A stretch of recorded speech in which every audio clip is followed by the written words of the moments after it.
G'day and welcome to Hogs, Cogs and 2 Aussie Flogs, the greatest podcast this side of Springfield. Springfield, mate. Springfield. The natural home of the Indian. Correct.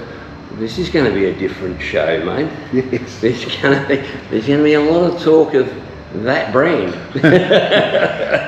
So we're coming to you live from Bendigo at the Black Swan Hotel. Yep. And we've got some really cool stuff coming up very shortly. But first, a few things we've got to talk about with some things happening in the motorcycle world at the moment that are pretty... Yeah, well, everybody's heard that Peter Stevens and with that Harley Heaven, because it's the same company, have gone into voluntary liquidation. No, not liquidation. Voluntary administration.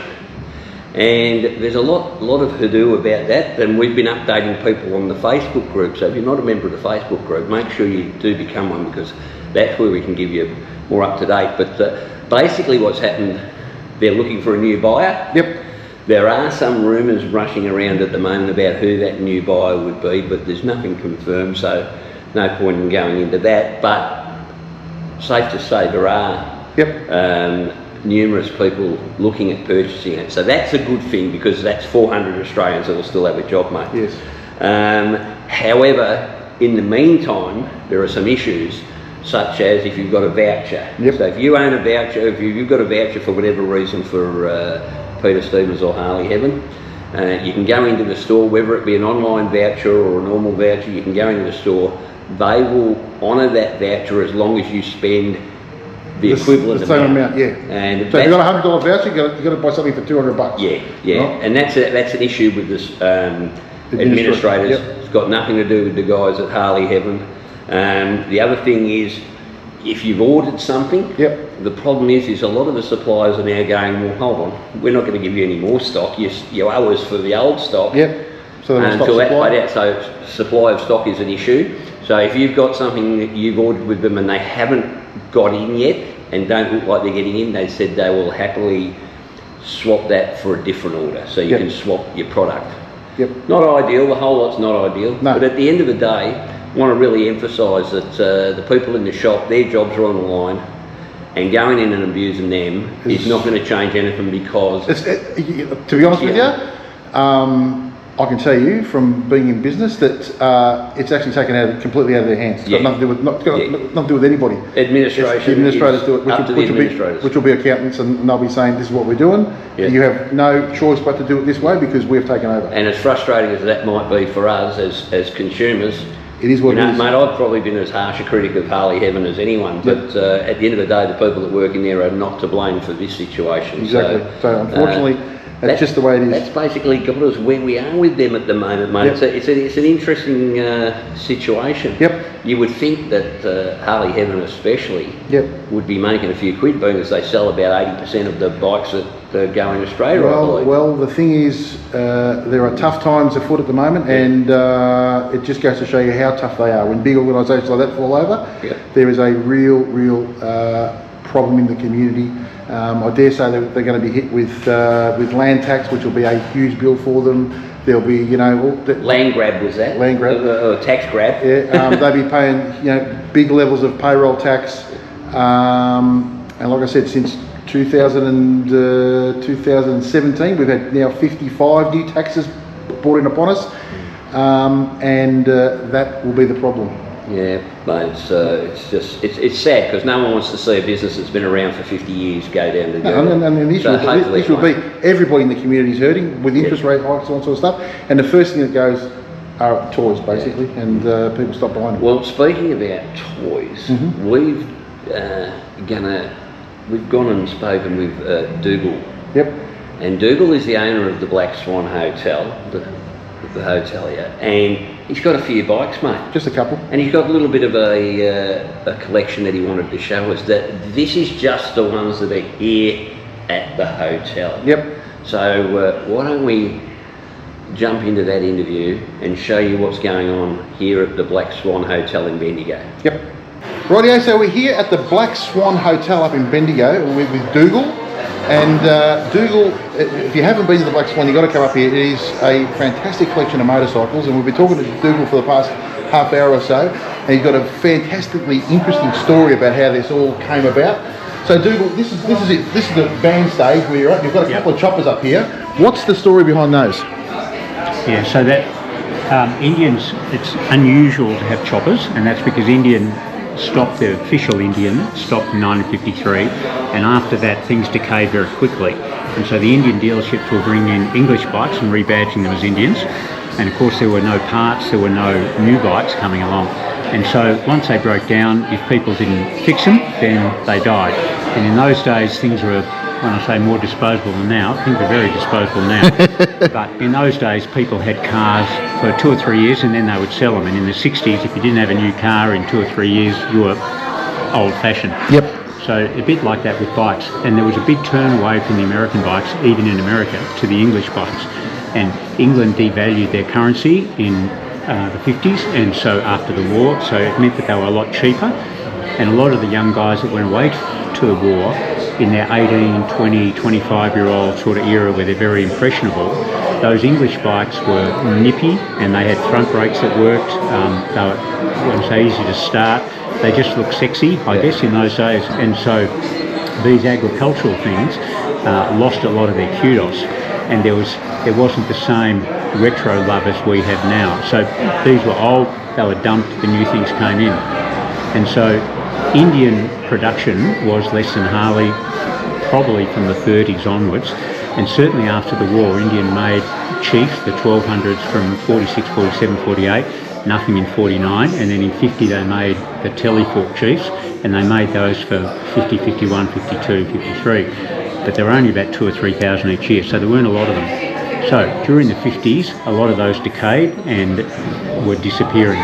So in the 60s, which is when choppers started, the vast majority were Harley Davidsons, either 750s or the ULs. And there are some Indian choppers that you find, but of the ones that survived that period, almost all of them got restored because there was so much money now. So in the last sort of 30 years, 40 years, us, Australians, English, Americans, all hunted them down, and when you find one, particularly 20, 30 years ago, people used to restore them, nice, pretty, shiny. Yep. So these actual bikes are real heritage choppers, and so you can see by the condition of them that they're not quite shiny. It's got a lovely patina. Yeah, absolutely beautiful patina. So, dare I say, this one on the left here is the outlier. So that's a Harley, so we don't talk about that much. These other ones, which are the Indians, and so you can see the forks. Yep. So the one in the far side is the 46 to 48 fork that's been lengthened. So these were actually stabiliser bars. I've forgotten whether it was a Ford or Chevy, but there was one of the favourite sort of hot roddy type cars that they used to steal the stabiliser bars and make these little forks out of. But that's a typical chopper where they've set the rake angle forward, the whole bike's not sitting up, and then from there back the bike's fairly standard. So that's the one at the back. The wall. Yep. Yeah. Now the one in front, very interesting. So Sammy Davis was an Indian dealer who had 2 or 3 dealerships, and he also was the one that found the bikes for Steve McQueen and curated his collection, used to look after them. And he was also the guy that looked after Burt Munro, and that Burt Munro stayed with when he went across. Okay. And so Sammy Pearce died probably in the 70s or 80s, but his son Glenn Pearce is still alive, and Glenn now's probably almost 85. And Sammy Pearce was a dealer all the way through with Indian, and then when Indian died, he continued his dealership with the English bikes, and then in the 60s, they wanted to reawaken Indian, and there were several people trying to do it, but he was with a group of about 4 people that tried to set up a new Indian company, and they had a lot of new old stock from the Army years, and so that was mostly 741 stock, so 500 and 600 cc bikes. Yep. And they started modernising them, so they had all these spare parts, and they used to, like a custom builder really, they used to make up a bike that you would like. So they had certain typical characters of bikes, and some of them they even put different forks on, like Japanese forks. They had either the vertical twin engines, because Indian made vertical twins for that period from 48 up to 53, So sometimes they would use the vertical twin frame, which was very light, and they would put the V-twin engine in it, which might have been a 741 engine that they zooped up a bit.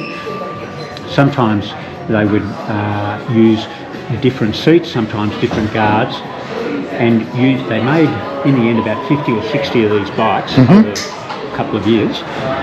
But the interesting thing about this bike is I bought this bike from Boston, the red chopper there with the Scout engine, and I just thought it was interesting, wanted to get it, brought it over. And about 3 or 4 years after that, I was over visiting Glenn Pearce, and I was at his place talking Indian stuff, and he was telling me, and I was asking him about his father and about that period in the 60s, and he said, we did all these different bikes because we were just trying to appeal to the younger generation at that time, and we were trying to modernise into the 60s, which was Triumph and Norton. And so he said they made whatever you wanted, and so you go and you put in an order and they would make it up for you. And then I suddenly thought, because this bike's got an AMCA number on it, which was this Sammy Pearce company. And so I said, oh gosh, I've got this bike that someone's chopperised, but it's got one of your engines in it. He said, this is the one at the front? Yeah. And so I said, well, that's interesting. Why would they put that engine in that bike? And he said, no, we actually did that ourselves in our own factory. So if you wanted a chopper, we made you a chopper. And so he said, what's the number? And I said, well, I'm not going to know what number it is. So I rang up, middle of the night, got one of my friends to go out and actually get into the garage and get the number. And he brought out this little book, and he had a book that was about that big, and it had the numbers of every one of the bikes they'd made. And he scrolled through it and he found that actual bike. And he said, yeah, there it is, chopper, and it had been stroked. So it's a probably 55-inch or 57-inch stroker. How cool is that? Yeah. So the history behind these bikes is just insane, isn't it? Who'd have thought about Indian choppers for a start, and how they came is simply because I think what you're saying here is everyone thought the English bikes were so cool, and they said, well, let's make something for the younger generation, and maybe Harley could do something like that now. Start bringing out some Harley, small bore Harley bloody choppers would be cool. It's just being outlaws, that's what they want to do. And so that one at the back, another thing, that's a runner. Well, I'm not sure that one's a runner, but the other two are both runners. And so I've had some of these choppers when we've gone to special events like the Great Race and so on. But when you actually get them running and driving along the road, it's a frightening experience. You're almost in one town by the time you left the other. But with the rake like that, if you're sitting on it and you turn... You don't go anywhere. No, you're not going to go slowly into the service station and go over the curb. You're going to need a pretty wide road. You're going to need a pretty wide road to do a U-turn on that thing at the back there, because that rake is enormous, isn't it? It is. Very massive. cool. And also all the suspension and stuff, a really different feeling. Anyway, maybe we should go to another part. Let's go. Do their stuff. So that's a new Indian engine. So I had a 2015 Chief, and which I had for 2 or 3 years, and that was a fantastic bike. And I just came across this engine and thought I'd better have a spare. So it's just sitting there for another project I might find sometime. Put a coffee table on top of it. So these 4 bikes, I guess in a sense, are signature bikes. So Indian started in 1901, and they went through to 53. In the 20s, they made the Scout, and so in 1920, which was the famous, if you look up there, the Burt Munro bike, the inside of that was 1920 Indian that he developed for all those years up until he did the World Speed Record. And so the Scouts were 750, a little bike. This one here has been stroked, so it's more like 950, 970cc. And this is a 101. So the Scouts went through the 20s, and in the transition time, about 1926, 27, they elongated the frame just a little bit. They offered a bigger engine, sort of being 500, 600cc to 750 they went up to. So that meant it was a lot nippier. And they seemed to get the geometry right, so that these 101s handled really well. And then as they went through 27, 28, 29, they added more exotic new things like a front brake, for example. Yep. Yeah. I love how you say exotic new thing like brakes. Yeah. So it's very interesting about that because whenever they brought in something new, there was a lot of argument always for and against. And so something as simple as rear suspension, so Indian had that in the teens and they had a parallelogramming arrangement, and it got taken away because it wasn't popular, because people thought that it altered the handling of the bike and it wasn't necessary, and you had plenty of spring in the seat. What more do you need?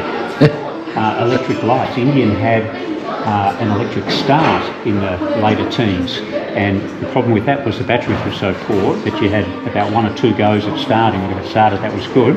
If it didn't, well, it was just extra weight on the bike, so why would you bother? So that got thrown away as well.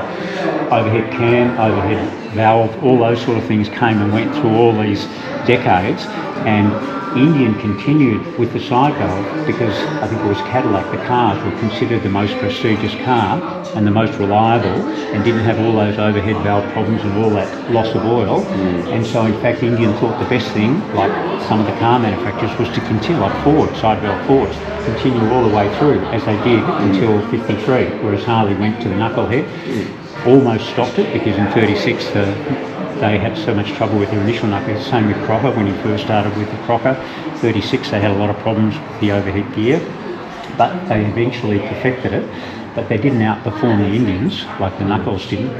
What's the deal with that suspension setup is fairly different? Yeah, so the suspension's the standard spring, but that's a dampener because you can get a pogo sticking when you just have a spring without any shock absorber. Yep. So that's an aftermarket thing. Okay. Yeah. And you have the same thing here. Yep. So that you don't get a tank slapper. So that's the Scout. Now this one up here is the same, but these were favoured bikes for hill climbing. And so in those days, like racing around a track, a lot of people just rode to the track on the bike that they were going to use, and then they might have done nothing, or if they had lights, and a lot of them didn't have lights, that was another unnecessary setup. Why would you bother? Who needs it? Yeah, and they didn't have good enough generators and batteries and all sort of stuff, so who cares? So this one is a hill climber, so you see the largest sprocket on the back, and it's been trimmed down without anything too extra, apart from the luxurious seat, which is an aftermarket, and that seat was typical of Indians in the... So was this used just wholly and solely as a hill climber, or do they use it just as a everyday rider as well? So who knows, I wasn't there, but with that sprocket and the sprocket at the front, that's geared as a hill climber. Okay. And often they would have just 2 gears in the gearbox, so maybe second gear and third gear, and they would start at the bottom of the hill, wheel spinning, and then off they go. And then when you'd start to go up the incline, just before you went up, you'd go into third gear if it was that sort of hill, or you'd stay in second gear, and you'd rely on wheel spinning the whole time, and often you would have chains on the rear wheel. And so it was a case of trying to negotiate the bike with no suspension at all, trying to stand on those platform stands, the pegs, and trying to control the handlebars. So I'll show you a picture of all that in a minute. Incredible. Just as we're passing, so that was the Indian vertical twin. So in that immediate post-war period, the Indian company recognised that they were losing market share to all the English bikes, and they needed to modernise. And so they bought Brockhouse, and they started off with what they thought was going to be a modular engine. So they had a 220cc single, they had a 440cc, like that, a twin, and then they had an 884 cylinder, of which they only made a couple. And the frame was very light because it was made by another company, and the engineers for the other company, he was an aircraft engineer, and he didn't get it right with the scaling down. And so those bikes used to have a lot of problems. Partly the engine was too small at 440, didn't compete with the 500cc engines. But also everything was too small, so all the internals of the engine, there was more problems with the braking, the frame used to crack and so on. So they started off with these bikes, and they had got a poor reputation very early, and so it besmirched the Indian name, and they really didn't sell very many in 48, 49, and then in 50 they upgraded them, so they made them 500cc, better performance. They improved the electricals and made the frame bigger and stronger. They called them Warriors, which is up there a Warrior TT. Yep. And they were good bikes, but nobody bought them Because they had a bad reputation. Yeah. It's the Indian version of the AMF Harley, isn't it?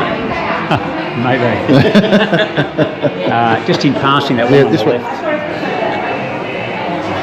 So This is the butcher's looking bike. yeah, so this is an army chief, and so in the war years, America sent out a lot of bikes to their allies, and so they had the 500cc, the 600cc, and the 1200cc, and the 1200cc's were all for military police, basically. Yep. And so we got them.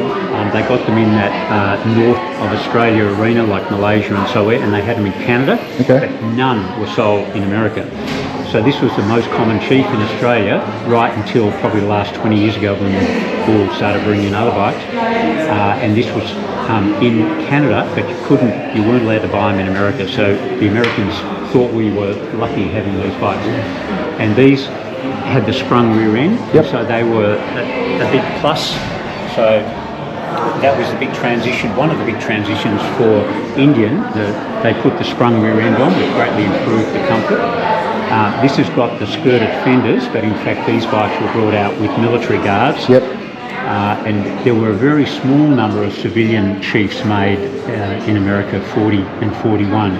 Some of those apparently had the skirted fenders, and then after the war was when Indians started with the skirted fenders. So this bike is one we found under a house in Melbourne that was a war-issued bike, and I think it was almost brand new.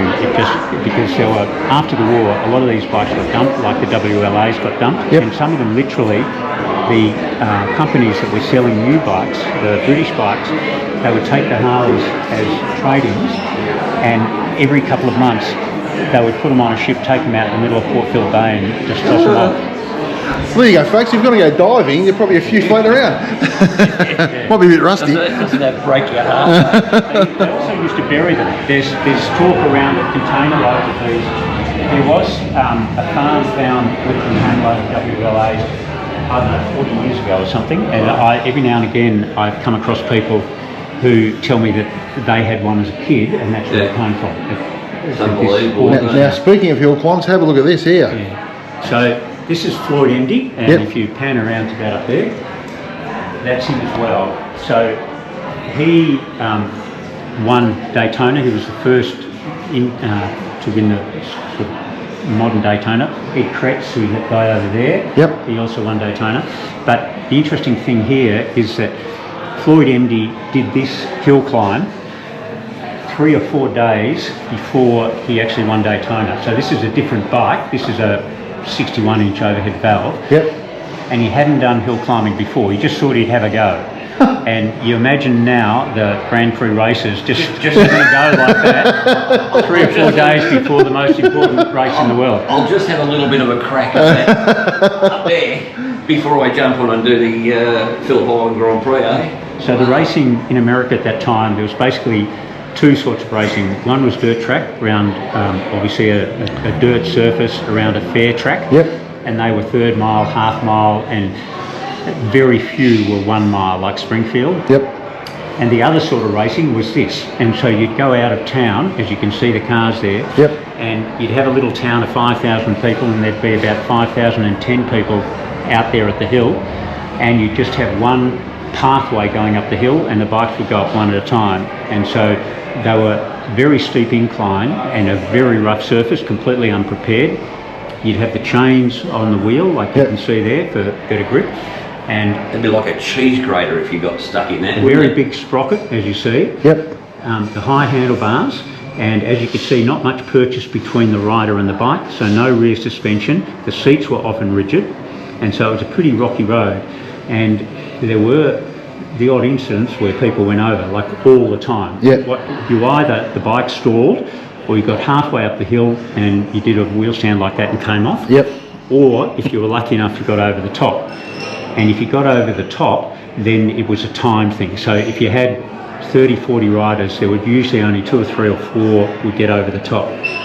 And so they would line the track with a whole lot of spectators with grapple hooks, because one of the big problems here is that the bike would keep running because you'd come off it, and the bike would catapult down the hill, very dangerous, and the rider would as well. And so the guys would all stand there, and as soon as the rider did this and came off the bike, they would all throw their grapple hooks to try and stop the bike from catapulting down to the bottom. Wow. Too bad they hit you with the grapple hook. Health and safety wasn't strong. Appa Pro, this is rolly free. Yep. So that's a very famous photo, isn't it? Yeah, I think it was 49 or 50, and so that's him on a Vincent on a Black Shadow, and that's actually how he did it. There are other pictures of other people doing this bathing costume arrangement, but that was what they called streamlining. Yes, very much so. You'd have to be nuts, wouldn't you? Reminds me of Alex. This is interesting. So, as I said, one of my big interests with Indians is that race period from about 1939, just before the war, to after the war. And Indian was one of the reasons they went broke. They thought they were going to make a fortune out of selling to the army, and they did. They supplied bikes to the army, as did Harley. But Indian completely stopped their civilian production, and they stopped all the provision of spare parts to their dealers. And so Indian no longer went racing, so these 750 races, Indian made no more racing bikes from 39 basically, or 40 when they got into the war, through to after the war, and Harley continued to make their WRs. And so as time went by, Harley were winning all the races, and Indian had a small number of bikes, small number of people. On the sly, there were a small number of Indian racers that kept developing the bikes, and one of the developments they made was a so-called big base, which meant they had a recess at the bottom of the crankcase. They changed the flywheels. They had oil passages put in that all improved the performance, but it was all cheating, really. And so there was a small number of these big bases made before the war, in around 39. Some people say 4, some people say 6. And then they stopped. The war was on. When both companies came back from the war, 46, 47, Indian weren't winning many races. Harley had a huge number. So Harley kept making the WRs at 150 or something a year, so you multiply that by 6, and Indian had 0, and a lot of bikes had broken and so on. So Indian decided they were going to get a presence again in the market, and they had to make 50 bikes to be able to compete. So they made 50 of these big bases, which they did from what they'd learned pre-war, and they supposedly made 50 spare engines, and supposedly they sold them to their favourite dealers to supply to their favourite riders for $1 each. So we had then 49 states or whatever, so that was about 1 for Queensland, 1 for Victoria, 1. And the dealers only gave either the engine or the bike to their best riders, and so suddenly Indian were doing very well because they had the best bikes, they had the best rider, and they had the best support. Not that the dealers, the support from the dealers wasn't like you see now. It was just one guy with his shop who helped the rider.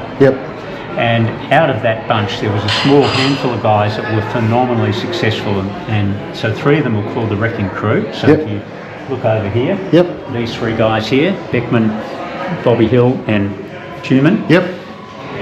And there was another 4th guy as well, Jerry Callan down here. Now there were other people racing, but between them in those years from 48 to about 51, 52, 53, these guys won more than half of all the national races, I believe. And they each had 2 or 3 engines and maybe 2 bikes, but they used the standard Scout frames. There was nothing different about that. And they had their engines, and they used to drive around in their car, like the station wagon they had, like Burt Munro's sort of cars. And they would often take 1 bike and 2 or 3 engines, because it was quicker to change the engine than it was to change all the gearing, and they had the engines set up. The engines they would have set up for 1 or 2 races, and then they would take them apart because they were so highly tuned, and all the oil flow and everything was set up so that it was a different bike for a 1/3 mile, different bike for a 1/2 mile, and a very different bike for 1 mile, because for 1 mile they were doing it straight away, and they were getting the revs up and trying to have sustained revs for that many seconds, whereas for the others it was less on full throttle. So these guys were very, very successful, and they lived right up until very recently. So Bill Tuman on the left there died at 99, about 3 years ago in COVID. That wasn't us, folks. Must have been an earthquake. And so, yeah, so I knew him well, so I got his bike a long, long time ago and continued visiting ever thereafter. Yep. So hold on. You got his bike? Yeah. From one of the members of the wrecking crew? I've got bikes from all these It's pretty guys. huge. So that is unbelievable. the other guy, so he died at 99 about 3 years ago. Yep. He just made 100 and died about 2 years ago. And Beckman died about 12, 14 years before that. So, yeah. So how long have you had that bike for? 25 years maybe. So this guy, Ed Kretz Senior and Ed Kretz Junior. Yep. So Ed Kretz Senior won Daytona, and I think it was 39, and that was his bike and his number. The two of them were in the race in, and I think it was 1949, and the son, Ed Kretz Junior, ran out of petrol on the last lap, and I think he ended up coming 5th or 6th after pushing his bike the last few hundred metres. And so he was very young then. He was only like 22, 1 or something like that. So that was very interesting. Floyd Endy up here. Yep. His son Don Endy is still alive. So Don is still alive, and so they're the only, I think, father-son combo that won Daytona. So Don won on a Yamaha 350, and Floyd won on this big base. So what I was saying here is this is one of the few recorded absolute dead heats in American racing history, where it was they did all the photographs and it really was dead heat. Yeah, what we would say now millimetres.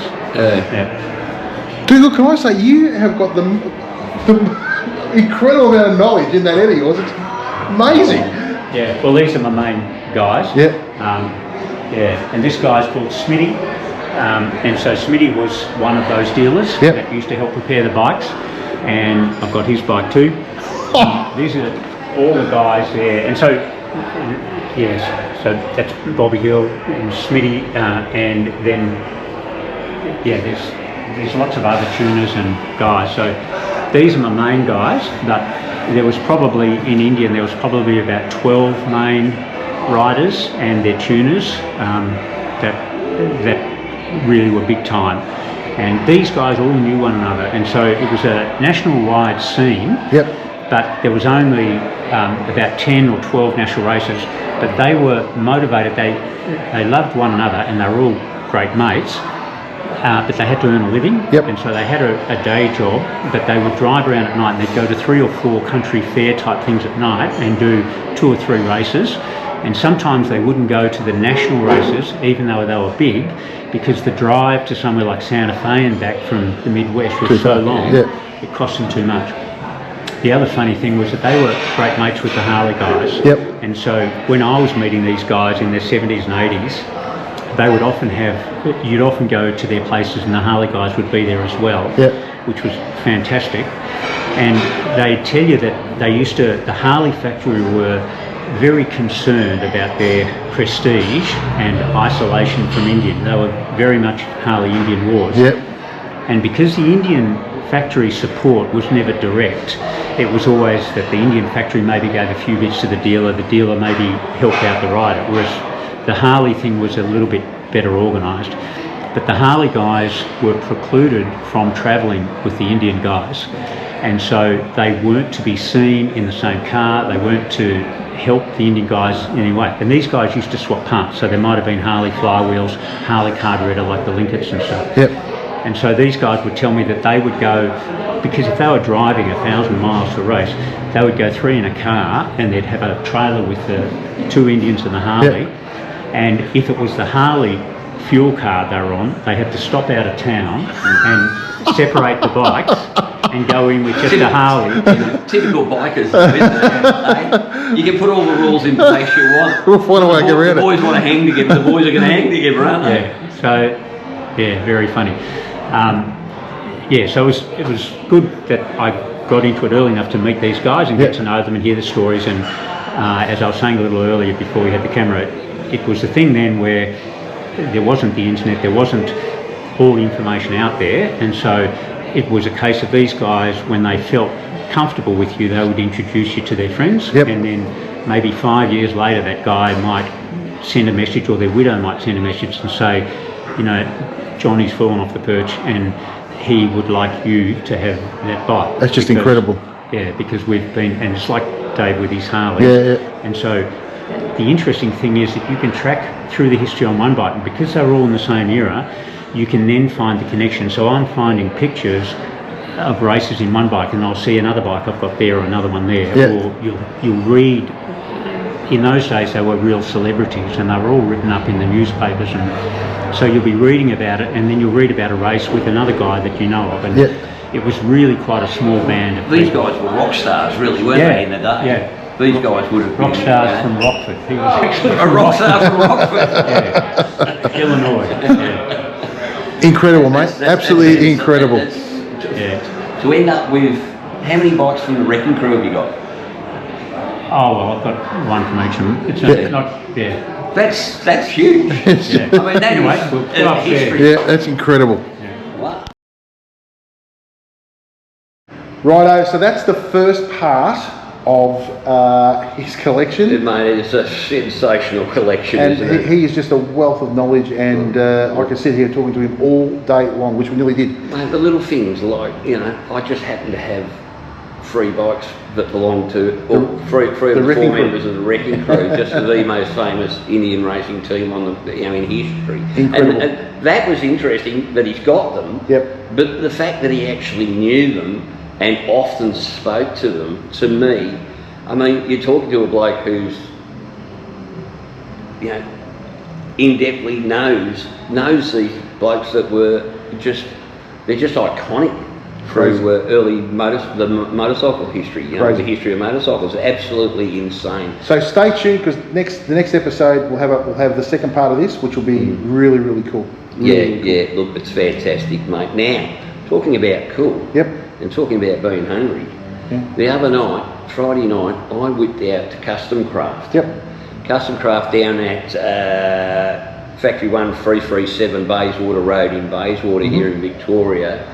And he's opened up a little bit of a new concept down there, mate. Very cool. It is very cool. It's basically it's become a place for locals, but also mostly for bikers and car guys to head down on a Friday and a Saturday night to get a feed. And they're calling it Bikes and Bites. Let's have a look at what went down. All right, so as Paul mentioned last week on the show, here at Custom Kraft, mate. Yeah, thank you. And you've opened up Bikes and Bites. Bikes and Bites. Yeah, we've got the bikes and we've got the 2 vans to feed in. All right, tell us all about it, mate. Well, there's 2 vans at the back at the moment. Basically, you want to ride to somewhere, as we do, or as I do as well. You can ride somewhere and you get a feed. Well, you can do that now and make Custom Kraft your location. We've got a Uruguayan menu, and then we've got the typical Mexican menu. The Uruguayan menu is mainly made up of these special steak sangers, I call them, or they are steak sangers, but done the Uruguayan way, which is very tasty. Whitey's going to have one. He can give you a personal review on it tonight. I'm going to check out a few other things too. Yeah, mate, but what you've done is you've transformed this whole back of the shop. And now you've got cover, so if it's a cold night, it doesn't matter, you can sit under there. You've got the 2 vans, heaters going. There's absolutely no excuse, is there? No, not at all. As far as I'm concerned. Go on. And the price of the food is reasonably priced as well. So it's a place where a lot of people come and feed their family. I don't think I've ever had a Uruguayan steak sandwich, mate, so I'm going to give that a crack. We'll see how we go.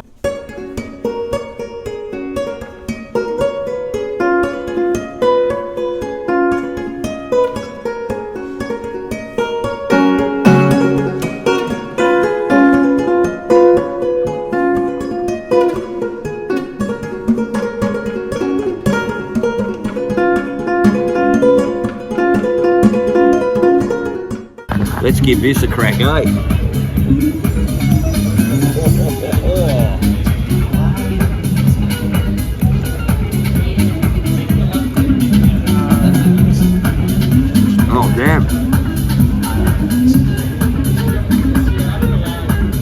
is gold. Oh, yeah.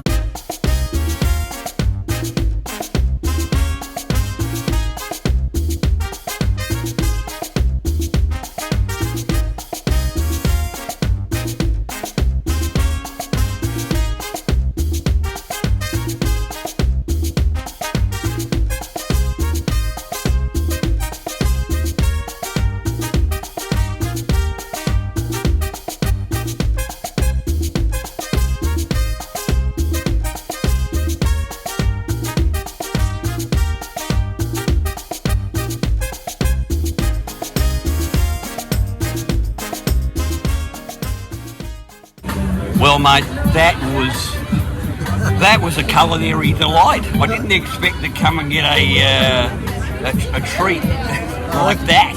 Mate, good. that's insane. That's awesome. It was possibly the nicest steak sandwich I've ever had, mate. That's a big thumbs up, Whitey. Oh, mate, it's absolute ripper. Yeah. So, guys, if you're in the southeastern suburbs and you're looking for someone to come and eat on a Friday or a Saturday night, get on down here, because if we don't support these places that are looking after us, they're not going to be here for too long. So, and I'd suggest it's well worth a visit, mate. Yeah, I'm looking forward to coming back soon and trying the other van out, but that is going to be hard to beat. Awesome. Great, Whitey. Cheers, man. Well, that's pretty cool, mate. Mate, I've got to tell you, that was hands down the best steak sandwich I've ever had in my life. Yep.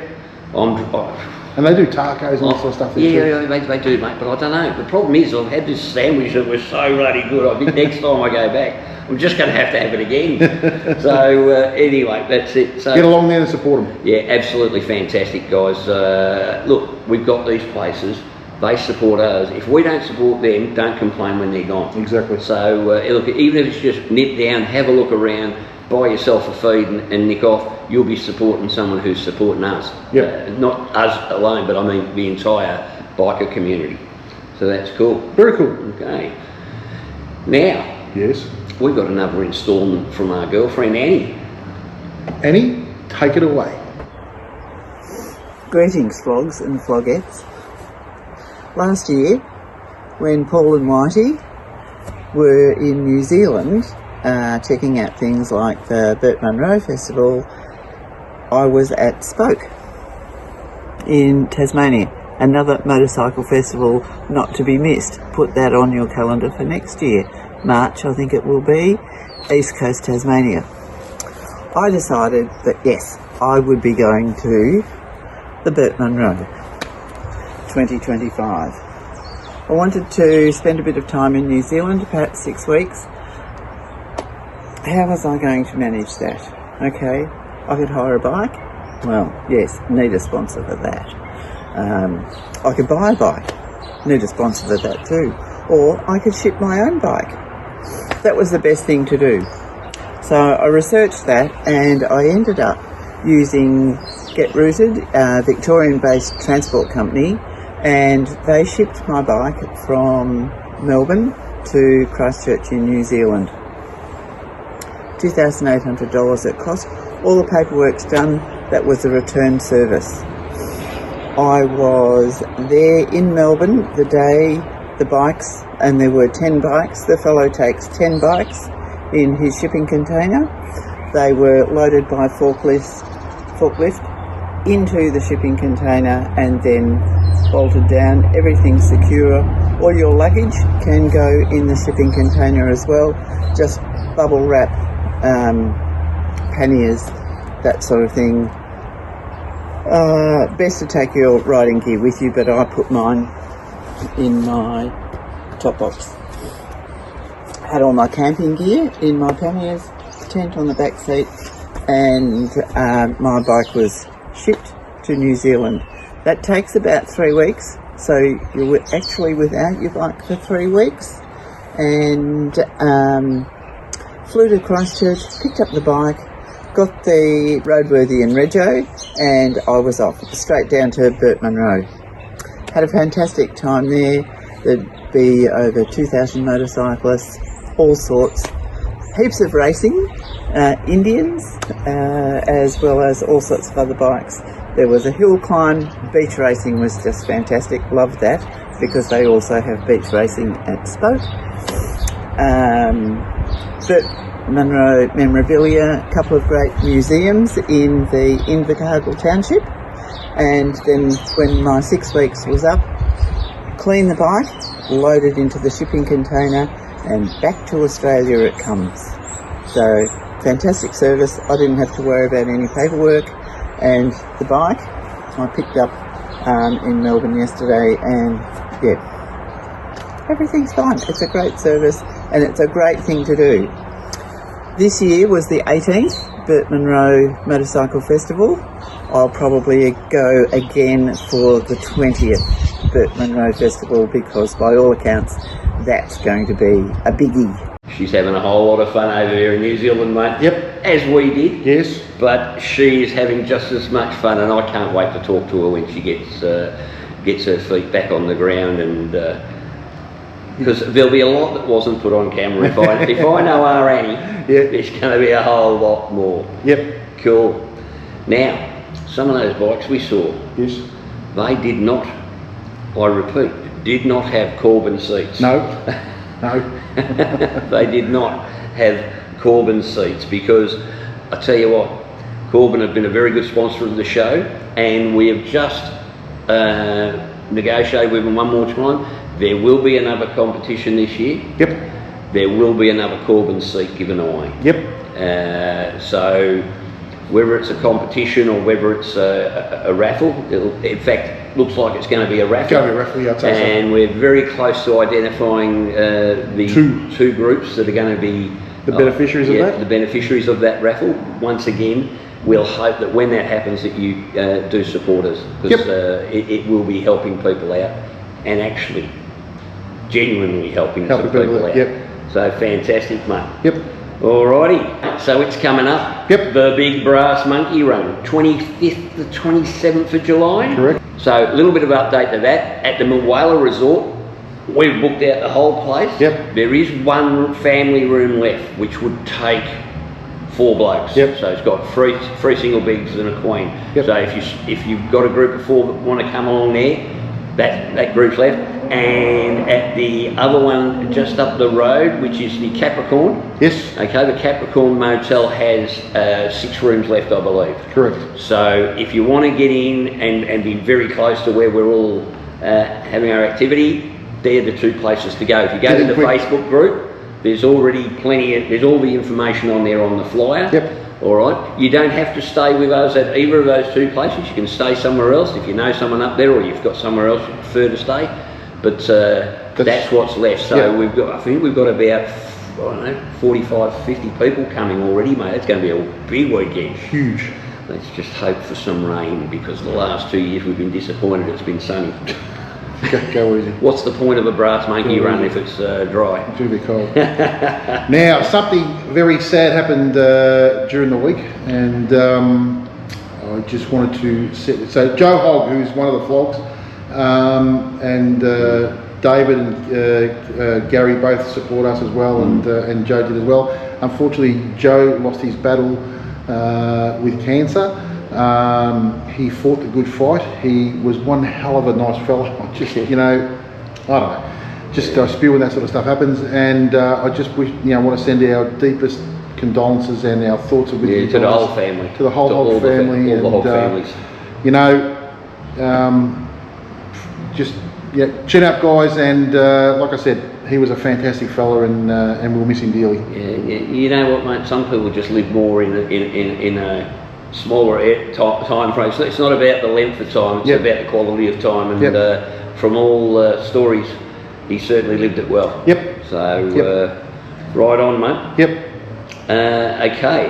Last thing. Now, there's only upcoming event I'm going to mention at the moment is Race and Road, which is a motorcycle shop out in Dandenong at 37 Princess Highway. Yep. They've got a special Ladies' Day coming up on, what day is that? This weekend, I think it's this Saturday. So go to the Rallies, Runs and Events page. Yep. And they're celebrating women who ride, and there's big discounts there, I believe, for women riders. So if you're one of the girls that ride, get out there.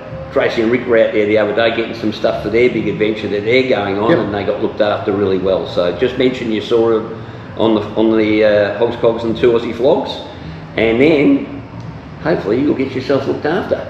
All right, so it's a great little shop out there, mate. It's all accessories. There's no bikes. It's all accessories, clothing, footwear, helmets, that sort of thing. Stuff. Yep. So fantastic. So, mate, that's been a big show, and what a collection. I mean, I can't emphasise anymore to thank Dougal for his time. Yep. It has been eye-opening. Absolutely. I'm walking away with an appreciation of the Indian. No, I love the pre-53 Indians, mate. I think they're absolutely sensational, and he's got an exceptional collection here. So remember, guys, if you're up in the area in Bendigo, the Black Swan Hotel, you can't miss it. It's just on the main road going through. Get along and say hi and come and have a look. 100%. Well worth the visit. Yep. Well, that's it from me. That's it from me. That's it from Hogs, Cogs, and 2 Aussie Flogs. Ciao. See you guys.